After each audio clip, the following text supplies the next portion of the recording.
The meeting room on level 7 of the Northern Command building had no windows. It was the kind of room built for decisions that nobody outside was supposed to know about. The chairs were plain metal, the table was old and scratched from years of use, and the light overhead buzzed faintly, the way old fixtures do when nobody bothers to replace them.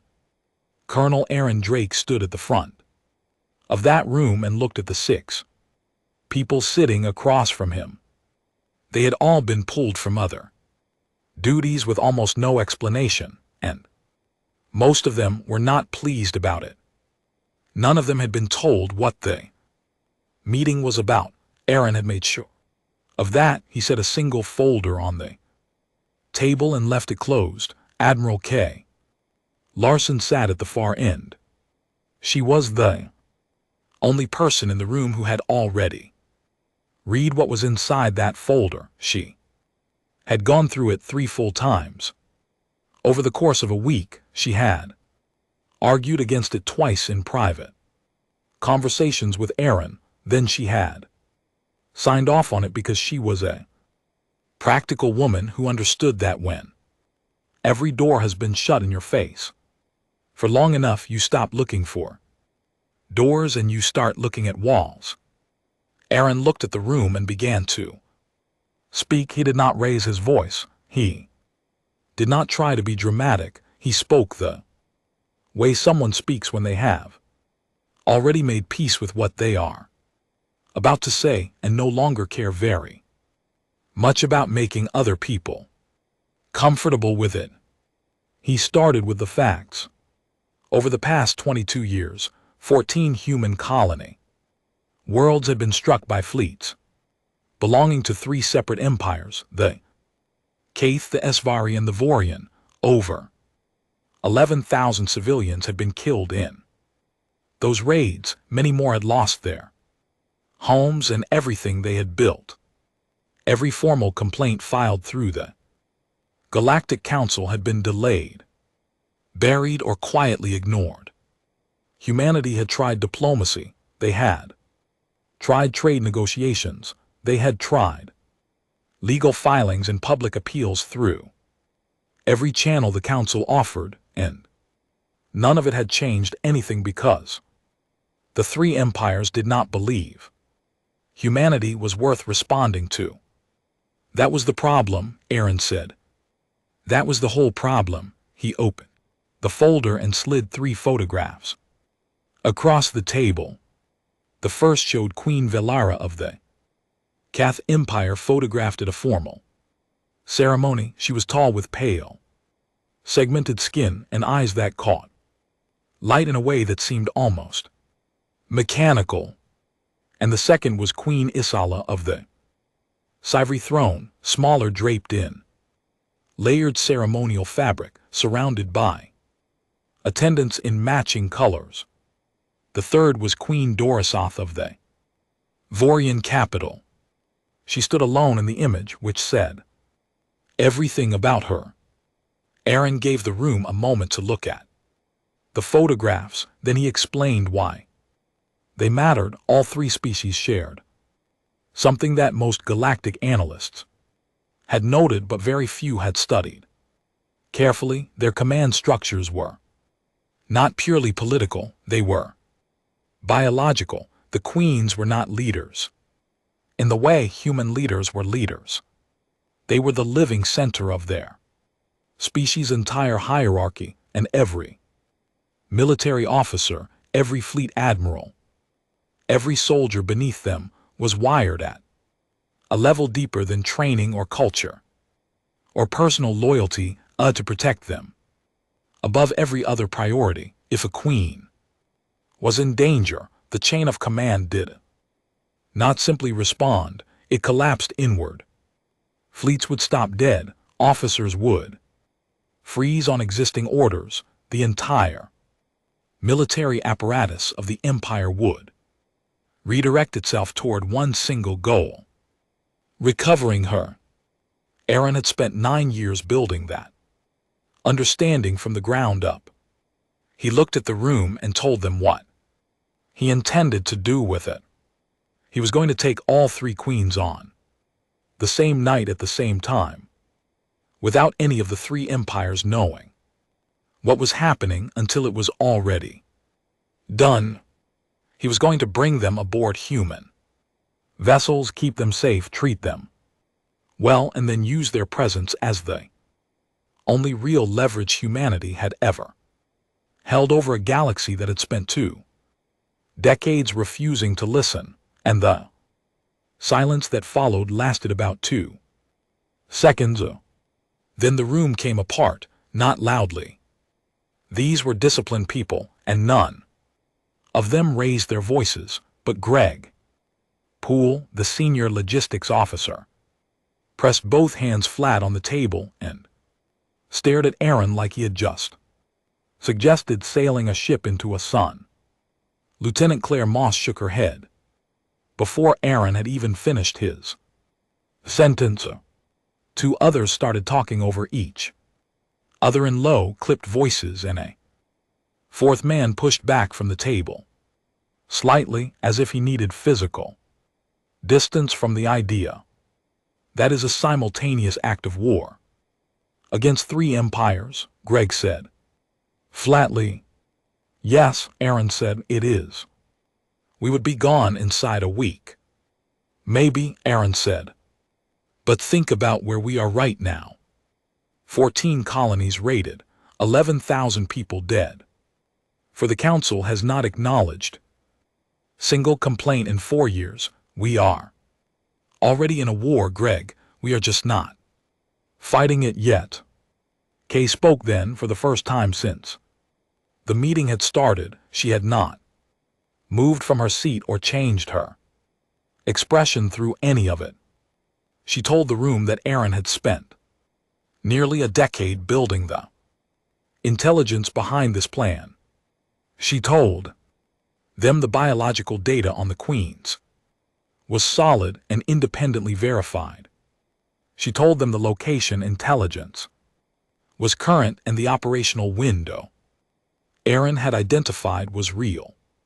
She said she had reviewed every detail of it, that she had not wanted to approve it, and that she had been unable to find a reason not to.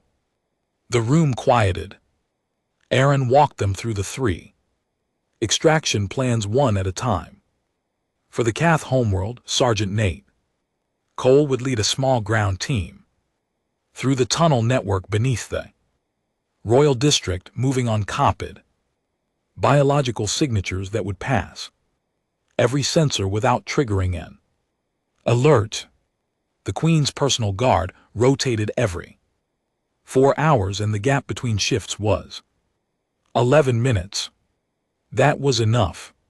For the Esvari Throne City, Lieutenant Dana Marsh would fly a diplomatic shuttle on falsified registry codes into the Palace District during a ceremonial period when neutral vessels were culturally permitted to land. Dana's team would have 8 minutes inside the inner ring before the rotation closed. For the Vorian capital, Aaron would lead the 3rd team himself. The Vorian were the most dangerous. Their queen was the most heavily guarded, and their security operated on instinct. As much as protocol, Aaron had built that operation with the highest risk, because he had decided from the beginning that if one of the 3 extractions had to go wrong, he wanted it to be the one he was standing in. The room was quiet for a while after that. Greg Poole looked at the photographs on the table. What if one of them gets hurt? He asked. They will not be, Aaron said. You cannot guarantee that. No, Aaron said. But I can tell you that those 3 women will be treated better on our ships than 11,000 of our people were treated when they were killed in their beds during Keth raids. I can guarantee that part. Nobody had an answer for that. The kind of quiet that follows a true thing settled over the room and stayed there. Kay ended the meeting shortly after. She told everyone present that the operation did not exist, that the folder did not exist. Anyone who could not accept that reality should leave the room immediately. Nobody left. Aaron gathered the photographs and put them back inside the folder. He walked to the door without looking at anyone and did not say anything else. He had 2 weeks, a team to build and a galaxy to make pay attention. He did not waste any of it. The night Aaron had chosen was moonless, on 3 different worlds at the same time. He had spent 6 weeks cross-referencing astronomical cycles, ceremonial calendars, and guard rotation schedules across 3 separate empires until he found the one date where everything lined up just enough. Not perfectly, nothing in an operation like this could ever be perfect, but enough. That was all he had ever asked for. Enough. Nate Cole moved through darkness.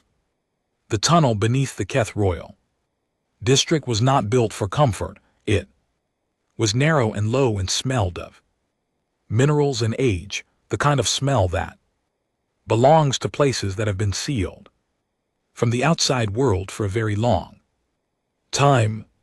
Nate had 6 people with him, and none of them made a sound that was not absolutely necessary. They wore suits that masked their heat signatures and their scent, and each of them carried a biological tag clipped to the inner lining of their gear, copied from the identification records of Keth maintenance workers who had no idea their clearance data had ever been borrowed. Every sensor in the tunnel walls stayed quiet as they passed. Nate had memorized the layout of the tunnel network so completely that he could have walked it with his eyes closed, which was more or less what he was doing. 3rd junction slight, 4th sealed door, override code 794. The narrow passage after the mechanical hub, single file slow. He moved through it all without hesitation, not because he was fearless, but because fear was something he had learned to set aside until after a job was done. They reached the 2nd checkpoint and Nate checked his watch. The guard rotation had shifted 4 minutes ago. That left 7 minutes in the window. He moved. The last door before the Queen's private wing had a biometric lock that should have been impossible to open from the outside. It was not impossible because Aaron had spent 2 years tracking down a copy of the entry sequence pulled from a compromised surveillance feed of a joint summit 3 years earlier, where a Cath Palace official had touched the same panel model without knowing he was being recorded. The lock opened on the first attempt. Nate stepped inside. Queen Valera was standing at the far end of the room, already awake. She turned the moment the door moved, and for a still second the 2 of them simply looked at each other across the quiet space. The Cath Queen in her sleeping robes and the human sergeant in full tactical gear, in the middle of the night on her home world. Nate raised both hands, open palms forward. He said in the translated Cath phrase Aaron had made him practice until it came out smooth. You will not be harmed. You have my word and the word of my Colonel. Please come with me. Valera did not scream. She did not run.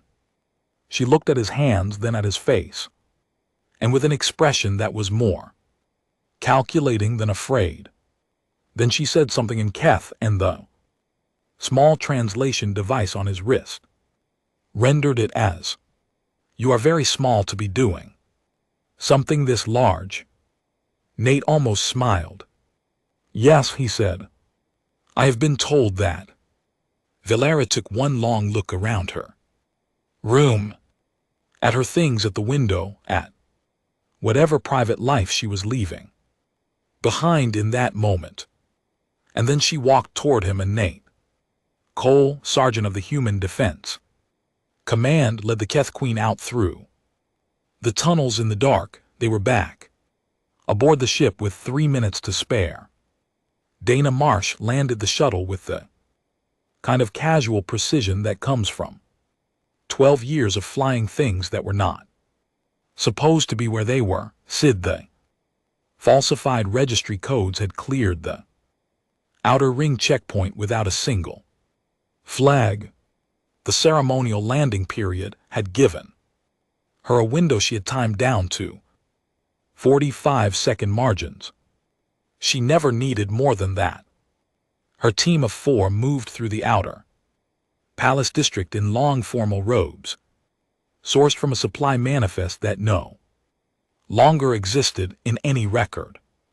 They looked like a small diplomatic party attending the evening ceremony. They had practiced walking like it, standing like it, existing in a space like they belonged there. Dana had drilled that walk for 2 weeks straight. She was very good at it now. The inner ring checkpoint was staffed by 2 Savara guards who checked credentials with the mild inattention of people whose minds were partly elsewhere. The ceremony was ongoing in the hall directly above them, and the sound of it filtered down through the floor. The guard stamped the clearance without a second look. Dana kept her pace even and her expression blank and moved on. She found Queen Izala in a preparation room behind the ceremony hall, seated alone at a low table except for a single attendant arranging something near the wall. The attendant saw Dana's team come through the door and moved immediately toward the alarm panel in the corner.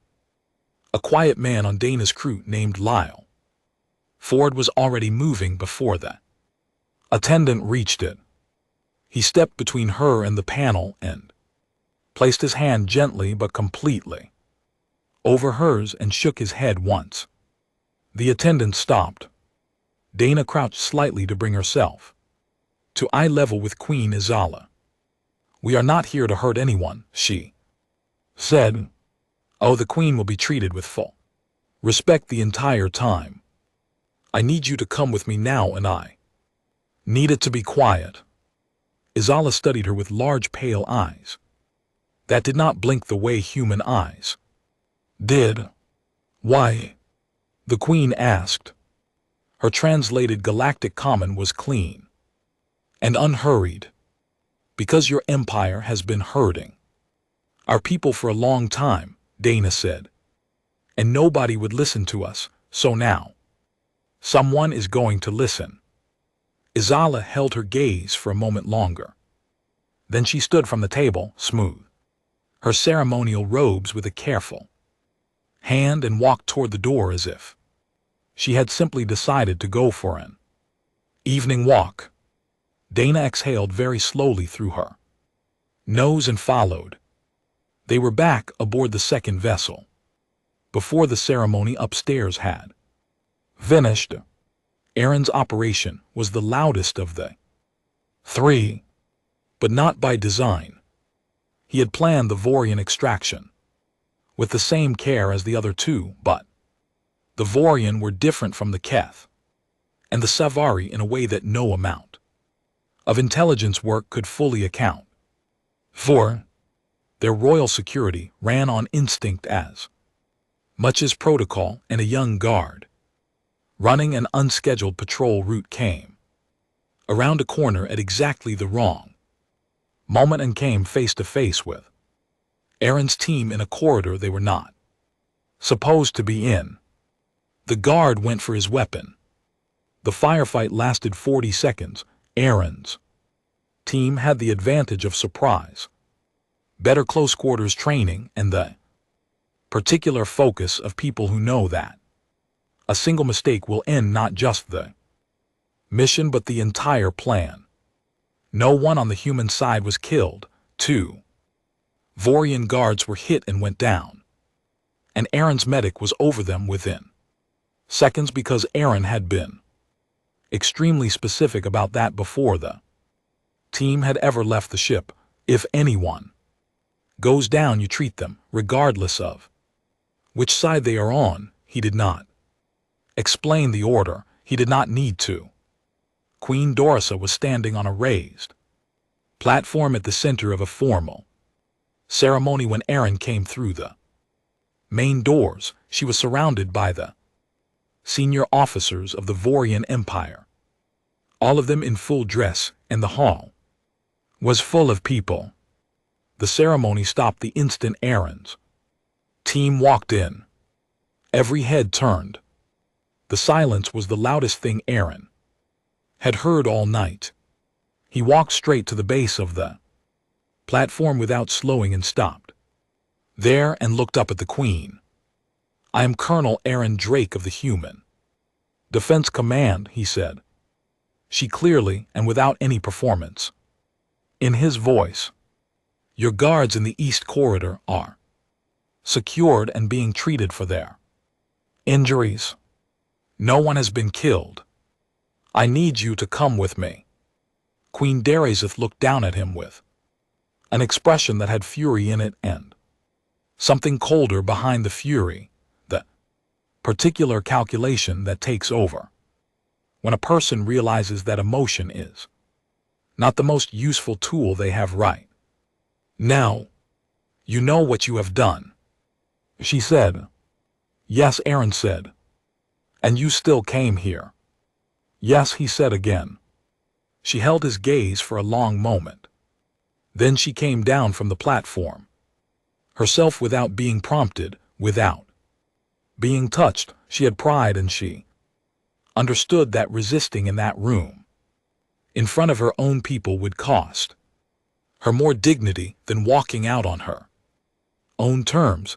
Also, she walked past Aaron, without looking at him, and out through the doors. Aaron followed. All three ships were in transit within 4 hours of the first team moving. 3 Queens, 3 Empires, 0 human deaths. Aaron sat in the command room of his vessel and watched the Vorian homeworld fall behind them on the navigation screen. He did not feel proud of himself. He felt the particular weight of a man who has done something that cannot be undone, and who now has to make sure it was worth doing. He keyed his communicator and sent a short message to Kay Larson. It said, "All 3 clean, heading home." Her reply came back 11 seconds later. It said, "Good, because the galaxy is about to catch fire." She was not wrong about that. The first signal came from the Keith Royal District 6 hours after the extraction, and it was not broadcast publicly. Kath were far too proud for that. But it moved through military channels fast enough that 3 other empires had intercepted fragments of it within the hour. It was short and encrypted, but the fact that it existed at all was enough. In galactic military communication, an encrypted emergency pulse from a royal district in the middle of the night said everything without saying anything. The Savari throne city went completely silent by morning. Not the ordinary silence of night time. The specific, deliberate silence of a government that has discovered something has gone wrong and is trying to control the story before the story controls them. Diplomatic transmissions stopped mid-sequence. Scheduled council correspondence was put on hold. A trade delegation that had been preparing to depart the Savari homeworld was quietly told to wait. The Vorian capital did not go silent at all. It went loud. By midday, Vorian military channels were broadcasting a carrier signal on every available frequency. Not a message, not a warning, just a sustained open tone that in Vorian military protocol meant one thing, and one thing only: general alert. All fleets, all commands, no exceptions. Highest priority. Admiral K. Larson watched all of it from her office in the Northern Command Station and drank her third cup of coffee without tasting it. She had a team of 6 analysts cycling through every intercepted signal coming out of the 3 empires, and what they were painting for her was not surprising. She had expected most of it, but the speed was something else. She had calculated that it would take the 3 empires between 18 and 30 hours to fully process what had happened and begin coordinating a response. She had been generous in that estimate. It took 11. The Galactic Council convened an emergency session within 18 hours of the extractions. Kay watched the recording of it later when things had quieted down enough for her to sit still. The chamber was something she had never seen before in her career. 43 species represented, and almost all of them were shouting. The translation systems were cycling through so many overlapping languages at once that they began producing errors, and at one point the entire feed dropped out for 4 minutes while technicians worked on it. The council chair called for order 11 times before she got it. That what followed was 3 hours of controlled panic dressed up as formal deliberation. Several council members called for immediate military action against humanity. 2 of them proposed a formal joint strike, something that had never been put to a vote against any member species in the Council's 400-year history. The Cath ambassador sat through all of it without saying a single word. He had his hands folded on the table in front of him, and he stared at a fixed point on the far wall, and everyone in the chamber understood that the Cath fleet had already been mobilized before the session had even been called to order. The Savari representative spoke at length about violations of galactic sovereignty and the legal consequences of abducting a sitting head of state. It was a good speech. It did not address the fact that the Savari had conducted 4 uncontested raids on human agricultural colonies the past decade without a single formal sanction from the council that was now so concerned with the law. Kay turned the recording off when that part started. Outside the council chamber, the military picture was moving vast. Within 36 hours of the extractions, a combined force of over 200 alien warships had oriented toward human space. They came from all 3 empires, and they came in the kind of formation that does not exist for show: tight, organized, positioned for a coordinated strike. But they did not cross the boundary line. They stopped just outside it and held. Kay looked at that map for a long time and understood what it meant. They were afraid of making a mistake, which meant they were afraid of doing something that would put the Queens at risk, which meant Aaron's plan was already working even before he had sent a single word. She sent him a message telling him what the map looked like. His response came back 20 minutes later. He said he wanted to wait another 6 hours before the broadcast. He said he wanted the fleets to sit out there little longer and feel the weight of the situation before he spoke into it. He said fear was only useful if it had time to settle into something real. Kay approved the delay and went back to her screens. Aaron recorded the broadcast from the small communications room just off the bridge of his ship. He sat in a plain chair in front of a plain wall and looked into the camera. He did not wear his dress uniform, and he wore the same field jacket he had been wearing since the operation started. He had not slept more than 4 hours in the past 2 days, and he made no effort to hide it. He wanted to look like what he was, a tired man who had done something very serious for very serious reasons and was not embarrassed by either. The broadcast went out on all standard galactic frequencies. Every fleet would receive it. The council chamber would receive it. Every empire with a communications array pointed at that region of space would have it within minutes. He spoke clearly and without any aggression in his voice. He gave his name and his rank. He confirmed that all 3 queens were aboard human vessels. He confirmed that all 3 were unharmed, in full health, properly fit, and housed in comfortable quarters. So he stated that formal health confirmations from independent medical scans would be transmitted within the hour, and that personal attendance for each queen had already been contacted through diplomatic back channels. Then he said the part that everything else had been building toward. He told the assembled fleets on the record and in plain language that they could continue moving toward human space if they chose to. He said he understood the impulse, and he was not going to pretend he would not do the same in their position. But he told them to consider one thing before they moved. Every decision they made from this point forward was being observed by 3 queens who were alive and well, and paying very close attention to how their empires behaved.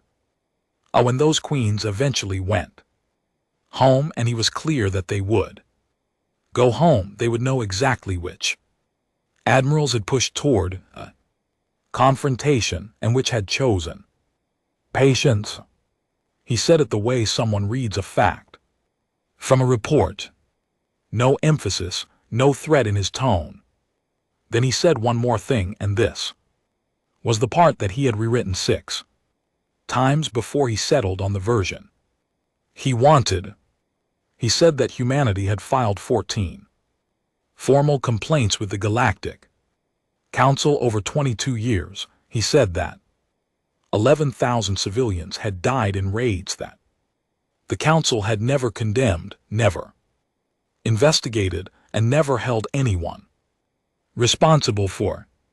He said that humanity had come to this moment not because it wanted to rule anything or destroy anything or frighten anyone, and it had come here because it had been left with no other path. We are asking for a seat at the table. He said, we have been asking for 22 years. We are done asking. He cut the transmission.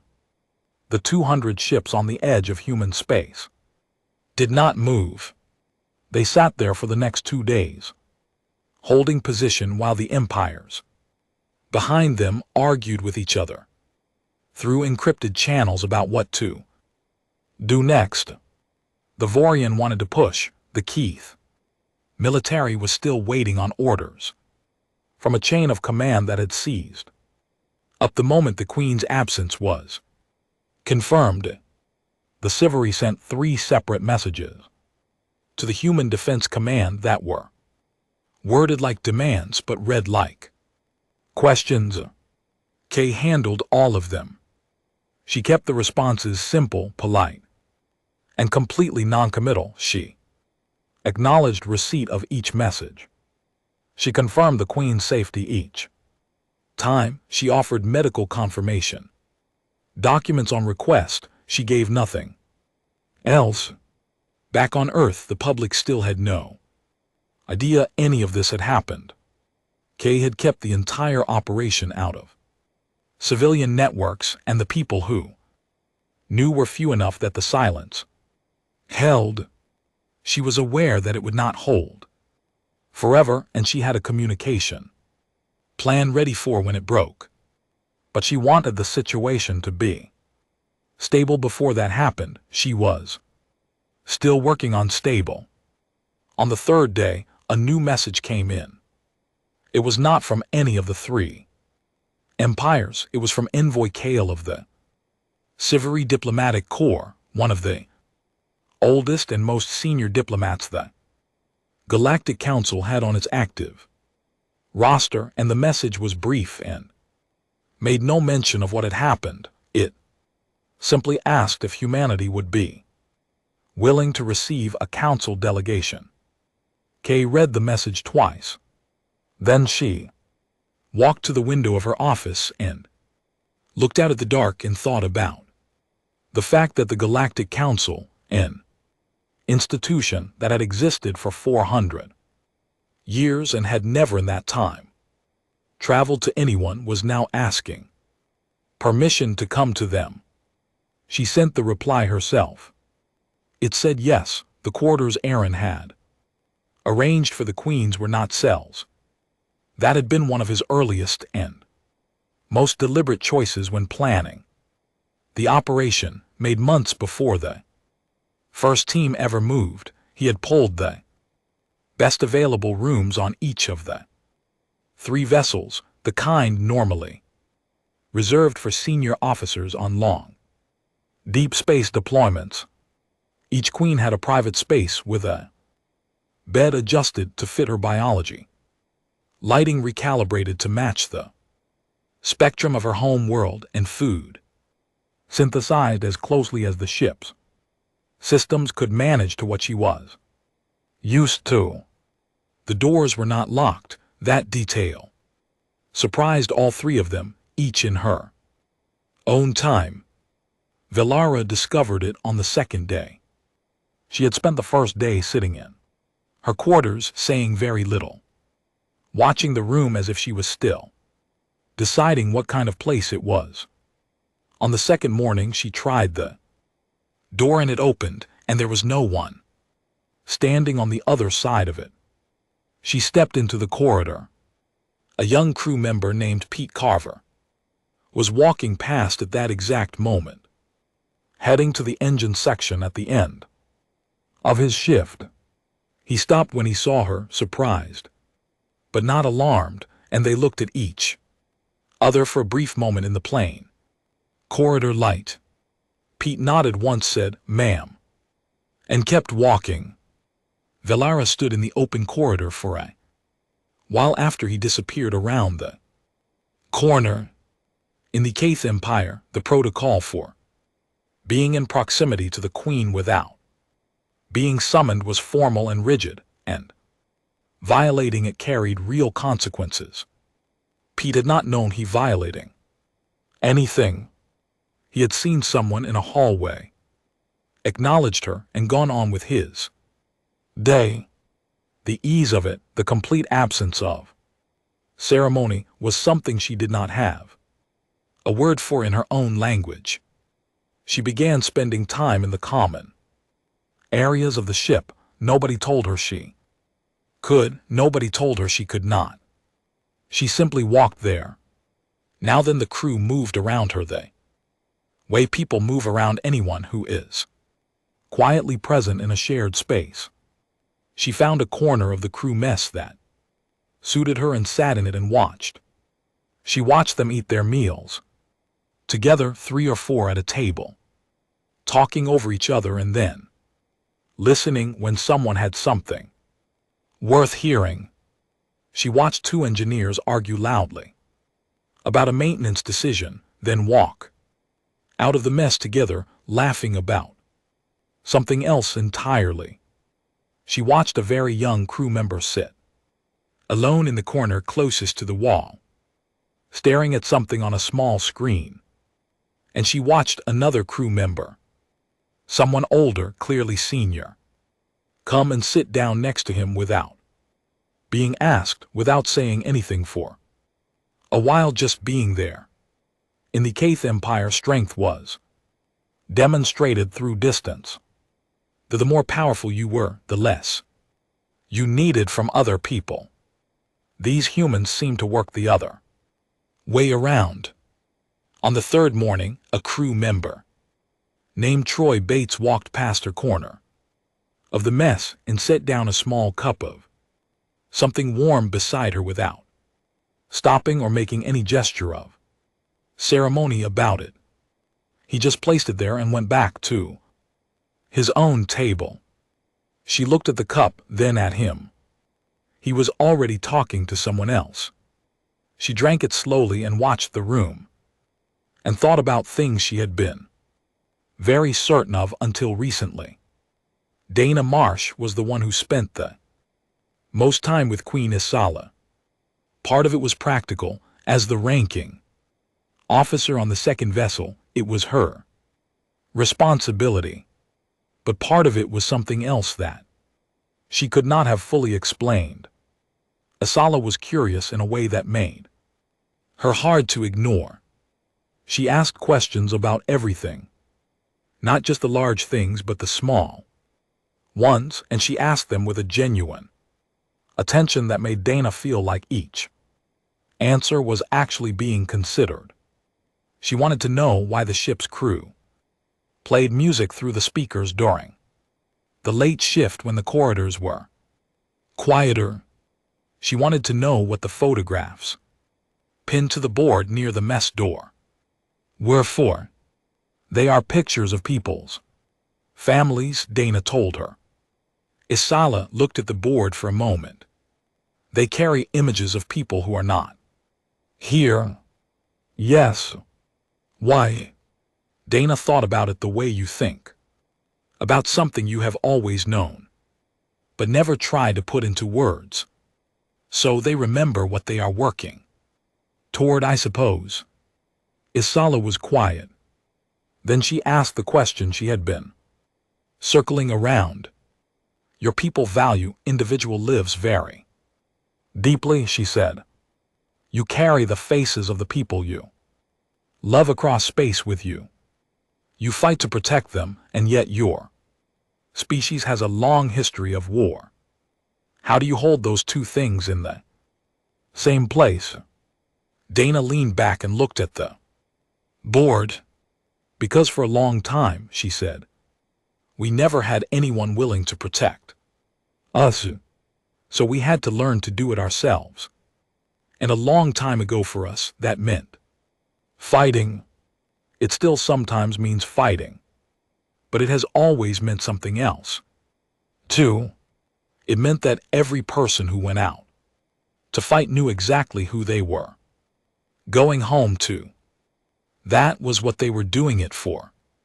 Isala was still for a moment. In the Savati Empire, she said slowly, soldiers are selected very young. They do not have families in the way you are describing. I know, Dana said. Do you think that is wrong? Dana chose her words carefully. I think it explains some things. Isala turned back to the board with its photographs and looked at it with the expression of someone seeing a familiar object from a new angle and realizing it is not quite what they thought it was. She did not ask another question that day, but Dana noticed that when she left the mess she walked differently, not like a queen being kept somewhere against her will, but like a person who has heard something that requires a long private reckoning. Darizeth was the hardest. She did not move through the ship or ask questions or sit in the crew mess, and she stayed in her quarters for the first 4 days and communicated through a formal request system she had established for herself on the first night. Written requests submitted through the door panel, responses delivered in the same format. Aaron respected the system completely, and without comment, on the 5th day, the panel signaled a request that said, speak with Colonel Drake alone. Aaron came without bringing anyone else.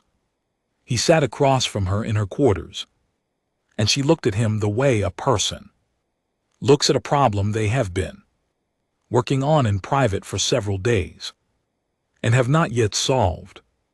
You had complete surprise on 3 worlds simultaneously, she said.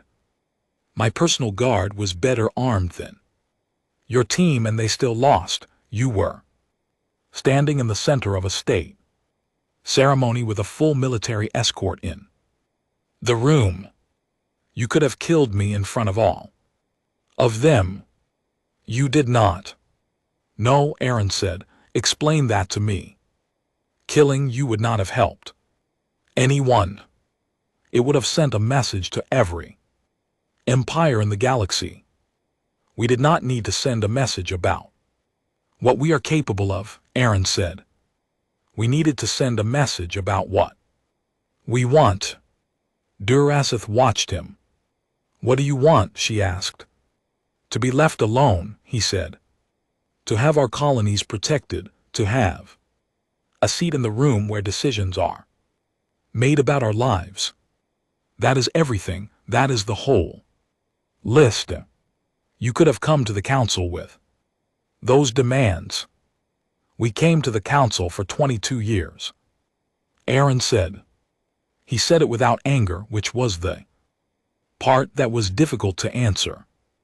The Vorian queen was quiet for a while.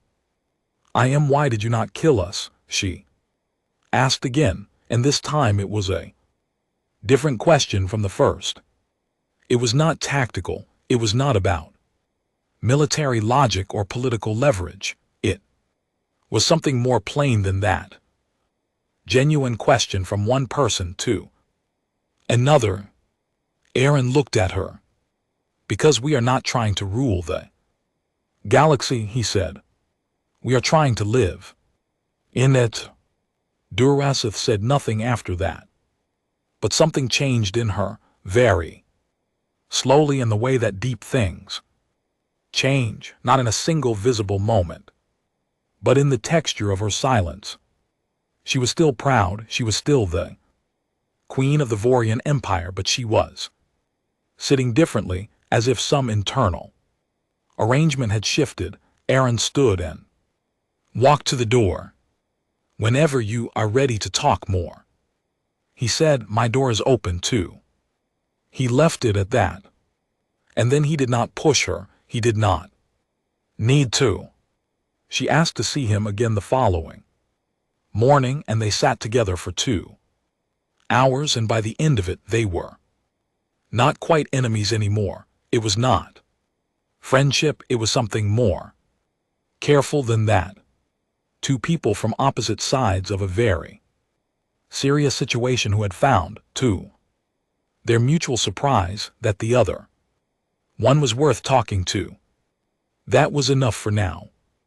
That was more than the galaxy had managed in 22 years. The Galactic Council had never traveled to anyone. In 400 years of operation, the Council had summoned and invited and received. It had welcomed delegations and accepted petitions and permitted audiences. It had extended courtesies and issued terms and granted hearings. What it had never done, not once in its entire history, was take itself somewhere else. That was not an accident. It was a statement that had been made so many times for so long that most of the galaxy had stopped noticing it was a statement at all. The Council did not go to anyone because the Council was the center and everything else revolved around it. When the formal delegation departed for human space, escorted by a convoy of neutral Morathi vessels, several Council members had argued against it until they simply ran out of words. 3 of them sent formal protests to the Council record. 1 resigned from the preparatory committee entirely. The delegation went anyway. When it crossed into human territory for the first time in the Council's history, something shifted in the way the wider galaxy talked about humanity. Not loudly, not all at once, but the way a tide shifts, where you notice it most by looking at where the water was before. Admiral K. Larson received them at the neutral station positioned above Earth. She had chosen that location with the same deliberate care that Aaron had given to everything else in this operation, not on Earth itself, which would have carried the wrong feeling. Too open, too vulnerable, too much like a concession, not deep in defended human space, which would have read as a trap. The neutral station said something simpler. We are willing to meet you in the middle, and we are watching to see if you understand what that means. The council delegation was 11 representatives from 11 of the most consequential species in the galaxy. It was led by Envoy Kale, and a Savari diplomat who had held his position for 60 years and was known throughout the council for saying very little and meaning every word of it. He had the particular stillness of someone who had sat through enough history to stop being surprised by any individual piece of it. When Kale met him at the docking bay, he looked at her for a moment. "You have done an extraordinary thing," he said. "We did what we had to do," Kale said. "Yes," he said, without any irony at all. "That is what makes it extraordinary." The queens arrived separately aboard their respective vessels, each escorted to the station by a small honored detail of human crew. Aaron had asked each of them privately, in individual conversations, whether they were willing to appear at the meeting. He had told all three of them clearly that they would be returned to their home worlds regardless of their answer. He said it was their choice, not a condition. All three had said yes. They entered the meeting room one at a time, and the effect on the council delegation was something that was difficult to describe precisely. These were experienced diplomats who spent their careers managing their expressions and presenting exactly what they intended to present, but when Velara walked in, Kale's aide made a small involuntary sound when Izala entered, and the Severian representative saw his own queen walking freely into the room and taking a seat without anyone directing her. He pressed his lips together and looked at the table. When Durasif entered last, two representatives stood without meaning. The Aaron and Kay sat on one side of the long table. The 11-member council delegation sat on the other. The three queens stood at the head of the table between the two sides, belonging to neither. Velara spoke first, and she did not speak gently. She told the council that she had been taken from her home world by 6 humans in the middle of the night, and that not one of those 6 humans had threatened her, touched her without cause, or spoken to her with anything less than basic respect. She said she had spent 8 days aboard a human vessel, moving freely through its spaces, watching how its people lived and worked and treated each other. She said that the council needed to stop doing the thing it had been doing for 22 years, which was choosing not to see what was directly in front of it, how humanity was not a small species having a difficult period, she said. Humanity was a species that had been pushed to the edge of what any people can endure, and had responded by doing something that no one else in the galaxy had ever had the nerve or the precision or the restraint to do. They had not burned anything, they had not killed anyone, they had done the most difficult, careful, dangerous thing available to them, and then they had treated the people they took with more dignity than the Cath Empire had ever shown a human colony. They did not do this because they are violent, Velara said. They did this because they have been patient for 22 years and patience runs out. Izala spoke next. She was quieter and more measured, but what she said was more direct in its own way. She told the council that the Severian Empire had conducted 4 uncontested raids on human agricultural colonies. The past 10 years, she said this clearly, and on the formal record in front of the full delegation, looking at no one in particular. She said that no legal justification for those raids had ever been filed with the council because none existed. She said that the Severian Empire would be submitting a formal acknowledgement of that record to the council within 30 days, accompanied by a reparations proposal addressed to the Human Defense Command. The room was very still. Durasic did not rush to fill the silence. She let it sit until it was fully settled. When she spoke, she looked only at the council delegation. She told them that she had asked Colonel Drake a question while she was aboard his ship. She had asked him why he had not killed her when he had every opportunity and every reason to do so. She said he had told her that humanity was not trying to rule the galaxy. They were trying to live in it. She said she had spent several days deciding whether she believed him. I do, she said. And she sat down. The treaty took 9 hours to draft. Aaron sat through every hour of it. Kay handled most of the language, which was the right call because Kay had a patience for precise wording that Aaron genuinely did not. A council legal team worked alongside them, and several times the room became complicated enough that a short recess had to be called while people walked out, breathed, and came back. It got done. Humanity received full protected status under the council charter. Under any armed action against a human colony would now constitute an act of war against the council itself, triggering a collective response. Human trade routes received formal recognition and council protection.